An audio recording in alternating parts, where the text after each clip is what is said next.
stuck on trails marked four-wheel drive only, and then acting shocked when they're stuck like a teenager's first parallel parking attempt. What's happening, Panda Nation? Peter Von Panda here. So I recently came across this absolute gem of a story. Apparently, park services and rescue teams are so fed up with rescuing stranded soccer parents and their crossovers that they're considering charging people who get stuck on trails clearly marked for four-wheel drive vehicles only. And honestly, I'm here for it. About damn time we start charging stupidity tax on people out in the great outdoors. But here's where it gets interesting. As I dug into this, I realized that a shocking number of people genuinely don't understand the difference between all-wheel drive and four-wheel drive, and I get it. I really do. The naming is about as clear as a politician's promise. When all the wheels are spinning, shouldn't that equal four-wheel drive? Four wheels driving means, well, the car has four wheels and all the wheels are technically driving. Surely that's four-wheel drive. But it's like calling everyone named Chris, Christopher. Technically it's logical, but it's completely wrong. So let's clear this up once and for all, because apparently the giant warning signs aren't doing their job. All-wheel drive, or AWD, is basically your car's way of saying, I'll try my best. It's the participation trophy of drivetrain systems. All-wheel drive is designed for your daily commute when Karen in the Escalade cuts you off in the rain, or when there's a light dusting of snow and everyone in your city forgets how to drive. It's for on-road use with occasional slippery conditions. Think of it as training wheels for adults who refuse to learn how to drive in the winter. Most all-wheel drive systems are automatic. Your car's computer decides when to send power to which wheels, usually keeping most of the power to the front wheels until it detects slipping. It's reactive, not proactive. It's like that friend who only offers to help after you've already moved the couch by yourself. And here's the kicker. Many all-wheel drive systems will actually overheat and shut down if you push them too hard. Nothing says outdoor adventure like your drivetrain tapping out like a UFC fighter who just realized he's in the wrong weight class. Four-wheel drive, on the other hand, is a completely different beast. Four-wheel drive is what you use when you're actively trying to get somewhere that would make a normal car weep. We're talking serious off-road conditions, mud, rocks, steep inclines, trails that look like they were designed by someone who hates cars. Four-wheel drive systems are typically manual, meaning you have to engage them.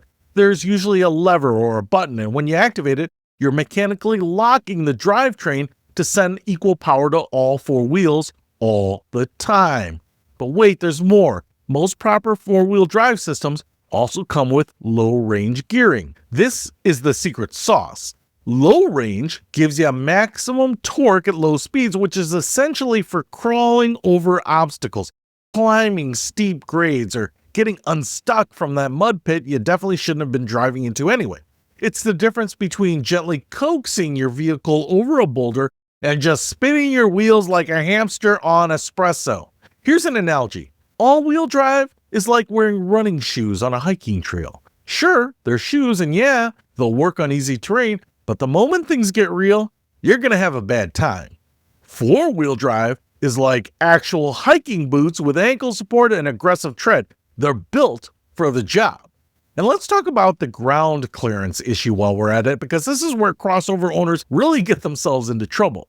You can have all the drive systems in the world, but if your vehicle is shaped like a pregnant roller skate, you're gonna high center on a rock and become a very expensive lawn ornament instantly. Most all-wheel drive vehicles are lowered for better on-road handling and fuel efficiency. They've got about as much ground clearance as a dachshund's belly. Meanwhile, actual four-wheel drive vehicles are lifted specifically to clear those obstacles.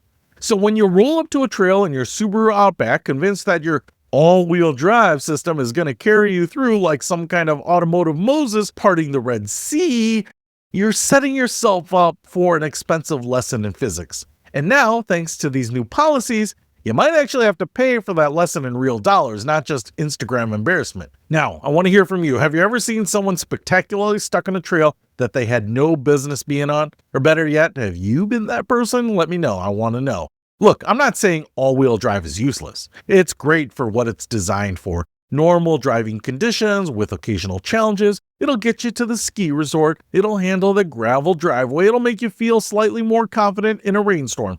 But it is not, I repeat, not the same as four-wheel drive. And pretending otherwise is how you end up as a cautionary tale on a park ranger's TikTok. The bottom line is this: if the sign says 4-wheel drive only, and you're driving something that shares a platform with a sedan, you should just turn around. Your vehicle's marketing brochure might show it conquering mountains, but that's about as realistic as beer commercials suggesting you'll be instantly surrounded by models. In reality, you're one bad decision away from becoming a meme. And honestly, charging people for rescue services when they ignore clear warning signs seems kind of fair. It's not like these trails are keeping their requirements a secret. The signs were right there. It's basically natural selection with a processing fee. So, do yourself a favor, know your vehicle's limitations, respect the signs, and if you're not sure whether your ride can handle it, just assume it can't. Your wallet will thank you. The park rangers will thank you. And the rest of us won't have to watch another cringeworthy YouTube video of a Nissan Rogue being winched out of a creek bed.